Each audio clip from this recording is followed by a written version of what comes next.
In this video, we'll be taking a look at 5 college basketball games happening on December 30th, 2025, and providing you with free team picks and total picks for each one of those games, so 10 picks in total. Welcome back to Cash Out Sports. Let's dive right into it. Oh, and don't forget to subscribe and to click the bell icon to get notified as soon as these videos get released, so that you have more time to plan out your bets, as we provide these videos on a daily basis. And I can guarantee that you'll have all the important information that you'll need on these 10 college basketball games after fully watching this video. One more thing before we start: if you would like to gain access to our best exclusive sports picks to take your journey to the next level, then check out our Patreon in the link down below, where we offer our best single picks, parlay picks, and much more. Now let's get started.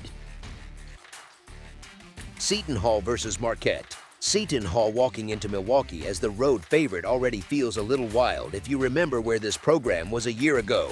12 months back, they were stuck at the bottom of the Big East food chain, and now they are sitting at 11-2 overall and 1-1 in league play, with a defense that basically lives in opponents' jerseys and holds teams to something in the low 60s per night. It is not pretty, but it is smothering. What really jumps out is how repeatable their formula feels. They have those long, physical guards who bother the ball. They send a front line that treats the rim like private property, and then they sprinkle in just enough late clock creation that every time a home crowd starts to buzz, someone in blue calmly walks it back down. Think of those wins at Kansas State, Washington State, and Providence like stress tests, loud gyms, travel, different styles, and the same answer every time: a grind that leans on defense first and patience second. And then there is the personality of the thing.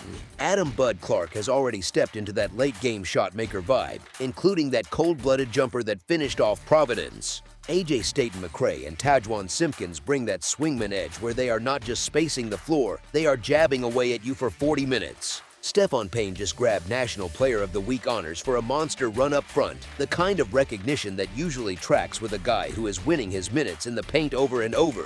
Even with freshman shot blocker Najai Hines sitting on the official report as questionable after missing the last 2, the actual rotation that has fueled this start is already built around Josim Felton being done for the year and Patrick Suemnick dealing with the shoulder issue, so nothing about their identity really needs to change for this one.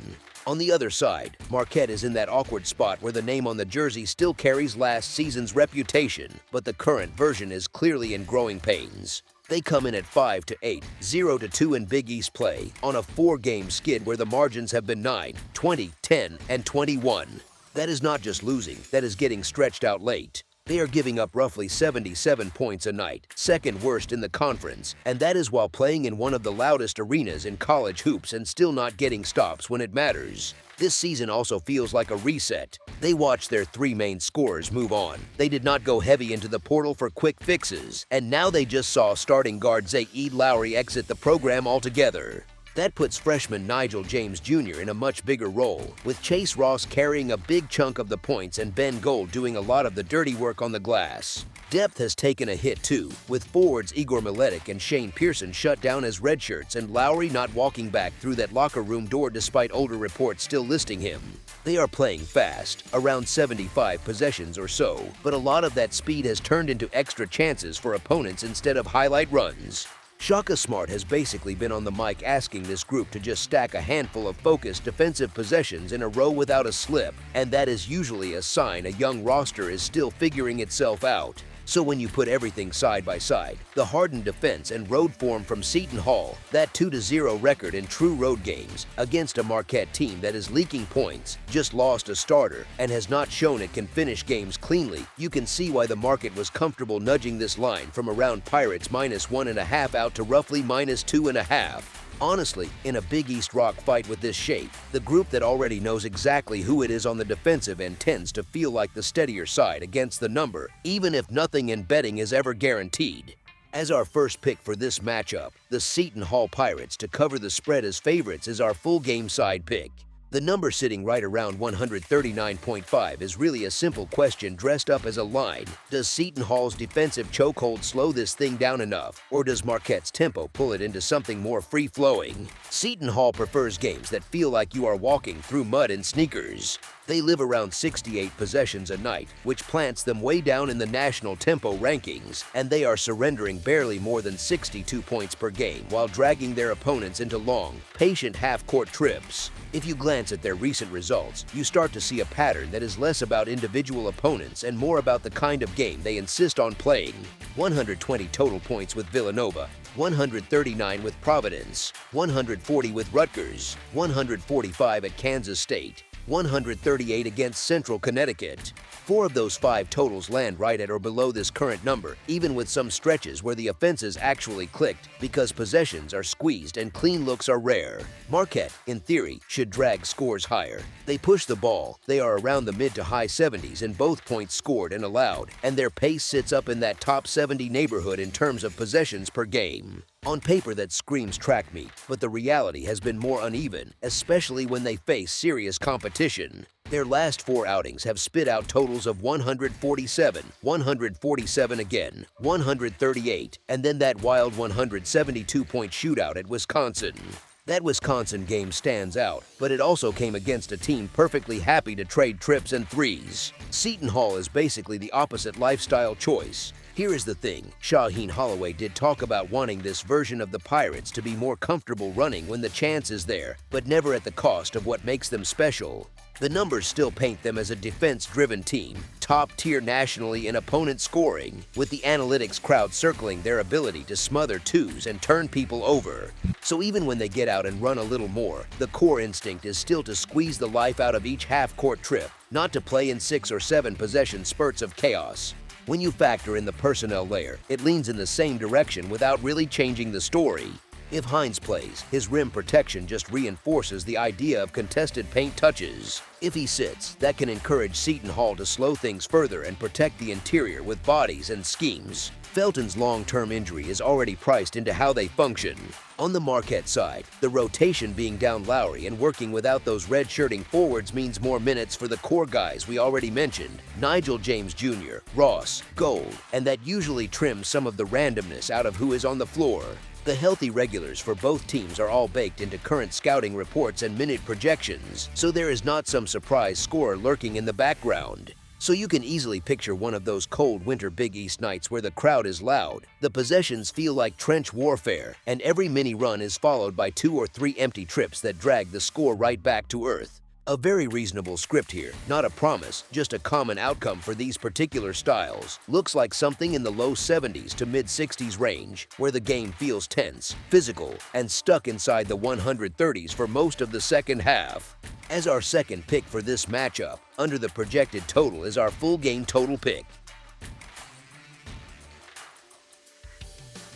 Louisville versus California. Louisville comes into this matchup wearing the bigger brand and the loud reputation, and the number on this game reflects that more than anything else. They have been blowing teams out at home, piling up points, and soaking up attention, so it is natural for odds makers and a lot of models to tilt the spread their way.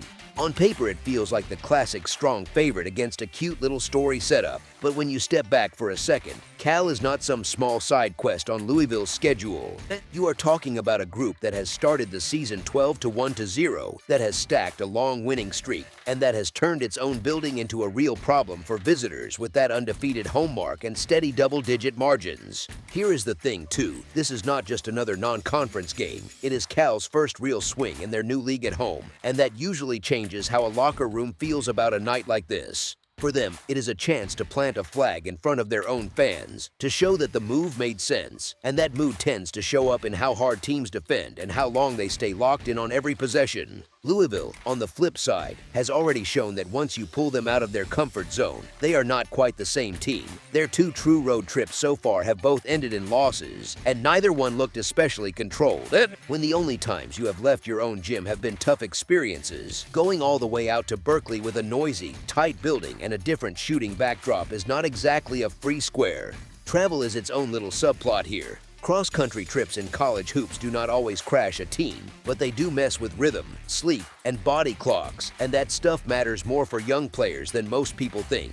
You can even find research on time zone changes and performance if you really want to nerd out, but you honestly do not need a lab coat to know that long flights, holiday timing, and a new environment rarely help the visiting favorite. On top of that, Louisville's backcourt has not had the smoothest run physically, with guards that have bounced in and out of full strength and lived in that questionable bucket more often than a coach would like.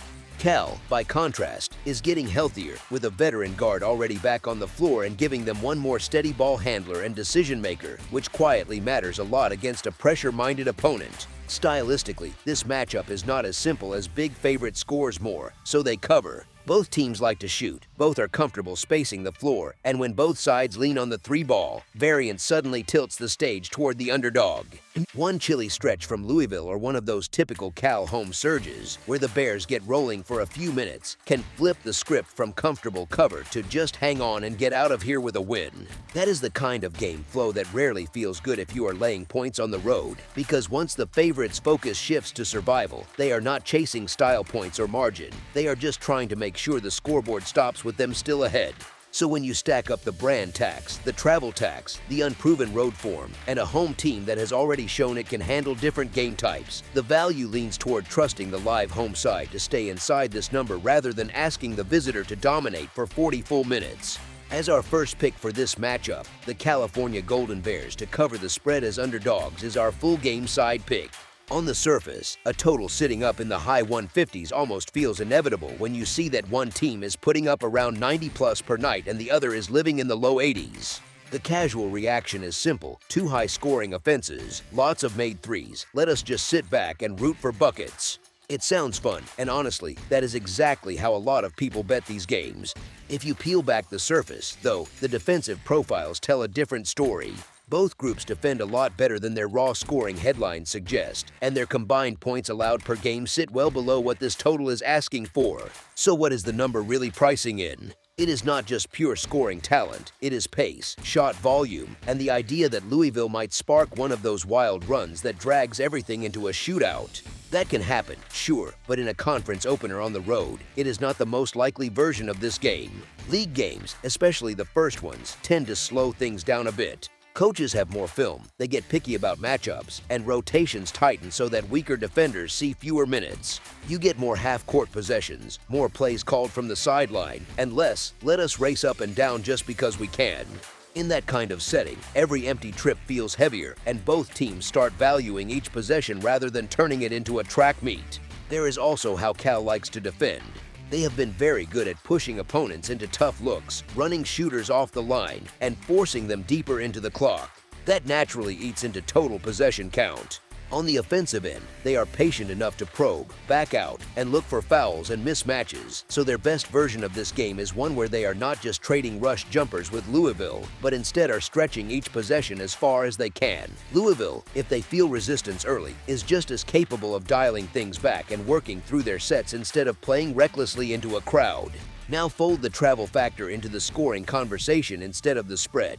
Long trips and new gyms can show up first in shooting percentages. Different sightlines, different rims, and a different feel in the arena can throw off perimeter shooting for a while, especially early in the game. If that happens here, you can get a slower start than the number really expects, and once that pace tone is set, it can be tough for a game to suddenly explode unless foul trouble or overtime jumps in late. So when you put all of that together, a total that sits well above what these defenses usually allow combined is asking for a very specific script: a hot shooting night on both sides, a clean whistle, and a pace that never really slows down.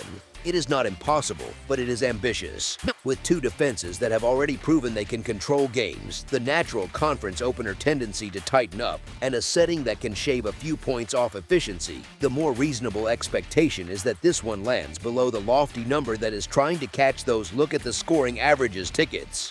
As our second pick for this matchup, under the projected total is our full game total pick.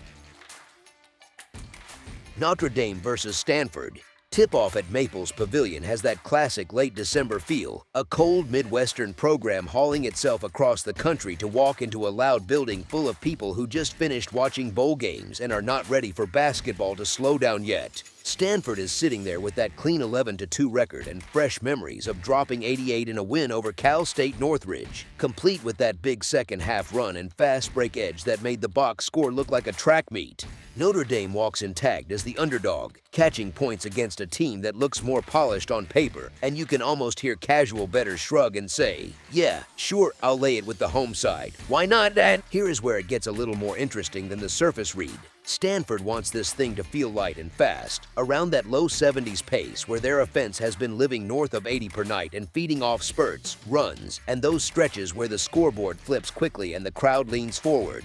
Notre Dame prefers a very different type of game, more in that high 60s tempo range, where every possession feels like a small project, with half-court sets, physical box outs, and a coach who seems happy to spend 20 seconds to find the one decent shot instead of the first fun shot. When those two personalities bump into each other, the team that is willing to be stubborn about tempo often has more control than it looks like from the pregame graphics. Honestly, what keeps pulling you toward the roadside here is how stable Notre Dame has been statistically even after taking real body blows. They lose their leading scorer Marcus Burton to ankle surgery in early December, and they are still sitting at roughly 76.7 points scored per game, about 68.4 allowed, with a rebounding margin of plus 7.3 as of their last outing. Those numbers are not the profile of some fragile outfit that falls apart the moment a star goes to the bench. They look more like a team that has built habits around guarding, rebounding, and shot selection rather than one player doing everything. That matters on the road because those are the traits that travel, even when the legs are heavy and the crowd is loud. The schedule they have lived through already backs that up in a very real way. They have gone toe-to-toe away from home or on neutral courts with Ohio State, Kansas, Houston, and TCU, which is a nasty little run of grown-up games this early in the season. At home, they strung together that stretch of wins over Missouri, the overtime thriller at TCU, Idaho, and Evansville before Purdue-Fort Wayne finally caught them in a classic pre-holiday letdown spot where the underdog hit big shots late.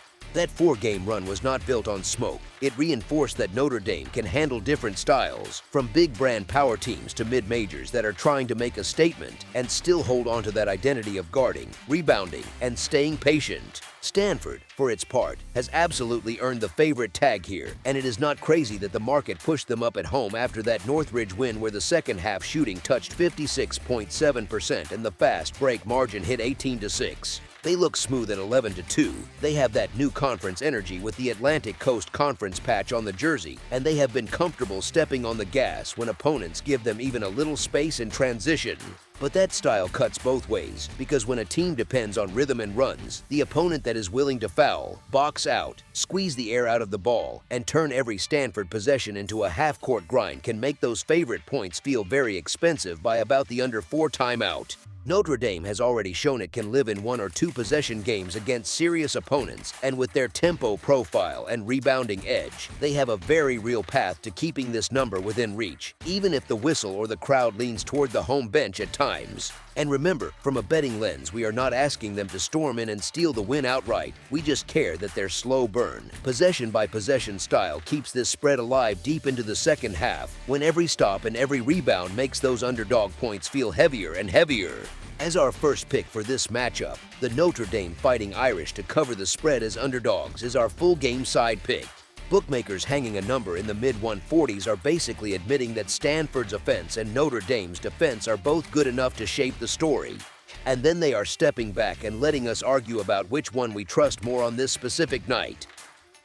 Stanford just showed everyone what happens when it gets comfortable at home. That 88-80 win over Northridge was not a fluke outburst. It fit nicely with their tendency to play faster and lean into streaks of made shots and quick outlets. They like to turn defensive rebounds into early offense, and in a building like Maples during holiday week, with students, locals, and random NBA fans channel surfing into the game, there is a natural push toward pace, noise, and what looks good on television. That kind of environment usually nudges shot volume up, especially from 3, which adds a little more swing to both sides of the total because a few hot minutes can flip the game from "this feels calm" to "wow, we might be tracking a big number" before you even realize it. On the other side, Notre Dame has not exactly turned into a slog factory even without Burton on the floor. In that stretch after his injury, they were still putting up scores in the mid-70s to low 80s against Missouri, TCU, Idaho, and Evansville, which lines up neatly with that season scoring average in the mid-70s. They are not running wild, but they are also not afraid of trading baskets when the game demands it, especially now that the offense has to be a bit more democratic, with more players touching the ball and more possessions ending in catch-and-shoot looks instead of one guy pulling the strings every time. That subtle change can actually tilt things slightly toward more scoring because it spreads out decision-making and often leads to more threes taken in rhythm rather than deliberate late-clock drives. When you put those two personalities together, you end up with a really interesting scoring environment. One side is trying to keep the tempo in that high 60s neighborhood, the other side keeps nudging it into the low 70s whenever it can, and the result, more often than not, lands somewhere between those two speeds. If both teams simply play to their established profiles, an average shooting night and a normal whistle already have this matchup, hovering around that upper 40s region in a lot of projections, especially once you layer in the fact that it is an Atlantic Coast Conference opener for both and the emotional meter tends to be a little hotter in these first league games. Add something as mundane as late-game fouling if the score is even close to competitive, and you suddenly have several very normal paths where this thing finishes a couple of possessions above the posted number without anything truly crazy needing to happen. Of course, totals are where variance loves to live. One cold stretch from deep or one crew of refs that swallows the whistle can flip a script fast. But with the way Stanford wants to run, the way Notre Dame has been perfectly willing to score in the mid-70s without its star, and the way conference openers often stretch out, this one naturally leans toward a more free-flowing, whistle-extended style of game rather than some 62-59 rock fight that everyone forgets by New Year's. As our second pick for this matchup, over the projected total is our full game total pick. Butler versus Creighton. This matchup sets up like one of those games where the box score tells a very different story than how it felt in real time. And you have Butler rolling in with that shiny 10-3-0 record, all swagger and fireworks, looking like the fun new band that suddenly sells out small venues. They score in bunches, they rebound like they are trying to empty the glass every trip, and they turn free throws into a steady drip of points that keeps the scoreboard humming. On paper, that kind of profile can scare people away from laying points with the home favorite because nobody loves stepping in front of a team that lives in the 80s and plays with confidence. But here is the thing, a lot of that sparkle has come with very friendly surroundings. Most of Butler's best work has been done in Indianapolis, where the energy, the sight lines, and the whistle are all a little more familiar. Once you pull them out of that comfort zone into true road gyms against high major size and length, they have not quite looked like the same fearless group. The record itself quietly admits it, with 0 wins away from home so far, and the film backs it up. They still compete, but the shots are a little more rushed, the rim does not seem as wide, and their physical style invites more risk when officials are not as patient with the bumps and grabs. Creighton walks into this game with the opposite problem. Their 8-5-0 mark feels more like a case file than a resume. If you only stare at wins and losses, you miss that they have been trading punches with some of the nastiest schedules you will see in late November and early December. Neutral site duels with power conference heavyweights, a rough trip to Gonzaga, a grind at Nebraska, a home date with Kansas State, and then that recent burst of confidence at home where the offense suddenly remembered how fun it can be. They jumped on Xavier on the road, then came home and stacked comfortable wins, and now they get this one in their own building with the crowd smelling momentum. Stylistically, Creighton has a toolkit that tends to age well over 40 minutes. They stretch you across the floor, they share the ball, and they trust their system rather than one hot hand. When a team like Butler leans so hard on rhythm and whistle, that matters. Creighton can absorb a run, come out of a timeout, and simply keep running their stuff, letting spacing and decision-making slowly pull a defense apart. Even with injuries trimming some of their depth earlier this season, the rotation that is actually getting minutes now has grown more comfortable by the week, and the last few games have looked more like what you expect from a serious Big East side. Then you have the building itself. CHI Health Center is not some quiet neutral floor. It is a place where home teams stack wins, where shooters for the home side get more and more confident as the game goes on, and where visiting ball handlers start looking over their shoulders when the runs come. The historical trend in this series has leaned heavily toward whoever is sleeping in their own beds, and that fits what these two teams are today. Butler wants to play faster, riskier basketball, and that is a lot easier to pull off when you are not dealing with a full arena that roars after every Creighton three or every hard closeout. So if you piece it together, you get a favorite that has been forged by a harder schedule, has a real home court edge, and is starting to click after absorbing some early bruises, against an underdog whose gaudy numbers look a little different once you pull them out of the Hinkle bubble. In a game where the number is likely short enough that late-game fouls and shot quality matter a lot, that steady home machine is the side you want to trust rather than the road team trying to live on adrenaline. As our first pick for this matchup, the Creighton Blue Jays to cover the spread as favorites is our full-game side pick.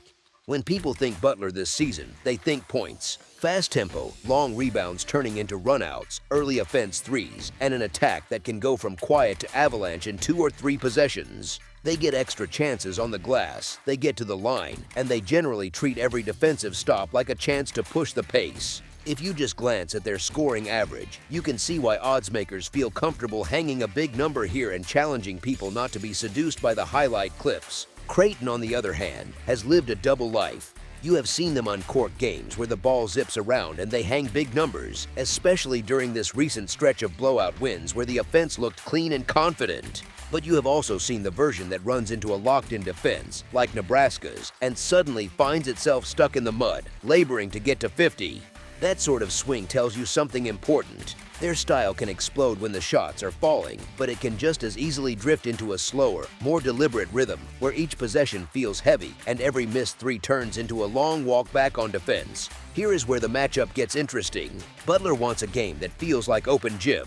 They love when things get loose, when the ball is flying, and when both teams are trading early shots. Creighton is comfortable playing with some pace, but they do not actually need chaos. They are very capable of putting their foot on the ball, making Butler guard through multiple actions, and turning this into a game where every mistake on offense hands the other team a full half-court possession instead of a quick run-out. The longer possessions get, the more passes are made, the more chances there are for miscommunication, tired legs, or simply missed open looks. Big East basketball also has its own rhythm, especially once league play really starts to feel real. Coaches know tendencies, scouting is detailed, and teams are less likely to be caught off guard by basic actions. Instead of free-flowing non-conference games where nobody quite knows what is coming, you get more targeted schemes, more focused defensive game plans, and officials who are used to dealing with physical play. That often trims a few possessions off the top and forces both sides to earn points the hard way, through execution rather than pace. You can absolutely imagine a stretch in this game where it feels like the over is ready to cash early. Butler hits a few quick shots, Creighton answers with a flurry, and the building is loud. Then you look up with 8 minutes left, and both teams are suddenly in the bonus, the benches are a little tighter, and every empty trip feels bigger. That is often when better defensive teams lean into their structure, and when officials let more contact go so the game does not turn into a free throw parade. A couple of 3-minute stretches with only a handful of points scored can erase a wild start to a game in a hurry. So while the narrative around this matchup screams fireworks, the blend of conference familiarity, a home team that can absolutely throttle the tempo when it wants to, and a road team that is still unproven in hostile gyms points us toward a more controlled scoring environment than the raw season averages suggest. As our second pick for this matchup, under the projected total is our full game total pick. New Mexico versus Boise State. New Mexico rolls into Boise with that 10-2 swagger, but it still feels like the odds makers are talking about them like a fun side character instead of a real co-star in the Mountain West storyline. You look at the number, Boise laying around 5.5 points at home, nudging a little higher at some shops, and it sounds like a normal tough road spot tax. But when you zoom out on what New Mexico has actually done, it starts to feel like the spread is speaking a little more from habit than from what is happening right now. This is not just a hot team, it is a profile that travels. They have that double-digit scoring margin that usually belongs to teams everyone already treats as contenders, pairing a top 100 level offense with a defense that grades closer to the top 60 than to anything soft. So they can play fast, they can score, but they are not just trading buckets for entertainment value. They make you work for clean looks, and that matters a lot more on the road than any highlight reel dunk. Boise, for their part, still has that classic identity that has been built up over a decade, sturdy at home, very organized, pretty physical, and comfortable living in the high 60s in terms of possessions. They are around 77 points per night, which sounds lively, but the way they get there feels slower, heavier, like a team that wants to keep the game in their preferred rhythm and refuse anything too wild. That style is real, and it is part of why the Broncos are usually respected in this building. The recent script, though, adds a little twist. Boise's last big league test was a 15-point loss at Nevada, a reminder that while the ceiling is solid, this version of the Broncos is not some untouchable juggernaut. Meanwhile, New Mexico keeps stacking convincing wins and sitting right behind Utah State in the informal, who actually scares you rankings around the conference. Honestly, that feels less like a plucky upstart and more like a team that has quietly earned the right to be treated as a serious problem, even when they step into someone else's gym. And if we are talking about gyms, the altitude wrinkle is sneaky but fun to think about. Most teams flying into Boise feel that thin air discomfort, especially once you hit the second half and your legs start to argue with you. New Mexico lives in Albuquerque at over 5,000 feet, then strolls into Boise at roughly half that elevation. So from a pure conditioning angle, this is closer to a relief than a shock to the system. You would rather be the team going down in elevation than the team climbing up, and that matters over 40 minutes, even if nobody is talking about it on the broadcast. So when you stack all of it together, the resume, the current form, the style that fits on the road, and the not-so-hidden conditioning edge, this does not really feel like an underdog just hoping to hang around for a moral victory. It feels like a live dog that matches up well enough to keep this thing inside that spread number and make everyone very aware they showed up in Boise to do more than just collect a paycheck. As our first pick for this matchup, the New Mexico Lobos to cover the spread as underdogs is our full game side pick. The total is parked in that mid-140s range, around the mid-140s to the upper 140s depending on the book, which is clearly a nod to New Mexico's reputation as a team that can score in bunches. On the surface, you see their pace and recent box scores and think, sure, why would this not fly over? New Mexico has been playing the kind of basketball that bettors love to watch. Quick tempo, early offense, possessions pushed up into the low 70s, and a track record where the over has cashed more often than not. They feel like one of those teams that can make a game look faster than it might actually be, just because they are always threatening to run on you. So it is easy to stare at that total and feel like you are getting permission to expect a little fireworks show. Here is the thing, though, Boise drags opponents back to something much more controlled, especially in this building. Their games have been tilting toward the under again and again, with that slow, deliberate half-court style acting like a speed governor on the whole night. Even when the Broncos score in the high 70s, it often comes from compact possessions, patient sets, and long stretches where nothing comes easy for either side. When two teams meet like this, one with a taste for pace and one that prefers to grind, the home team style usually wins that tug of war, especially when that home team already has a long track record of doing exactly that. Conference games around this time of year tend to feel a little heavier too. Possessions get valued more, coaches tighten rotations a bit, and suddenly that open floor chaos you see in non-conference play turns into a series of half-court puzzles instead. The result is not boring basketball, but it is basketball where every clean shot feels earned, not gifted. Factor in that both programs live with altitude in their routine, so neither is likely to be gifting easy points through tired legs or lazy defense, and you get a picture that looks more like a tough, deliberate Mountain West contest than a full sprint from start to finish.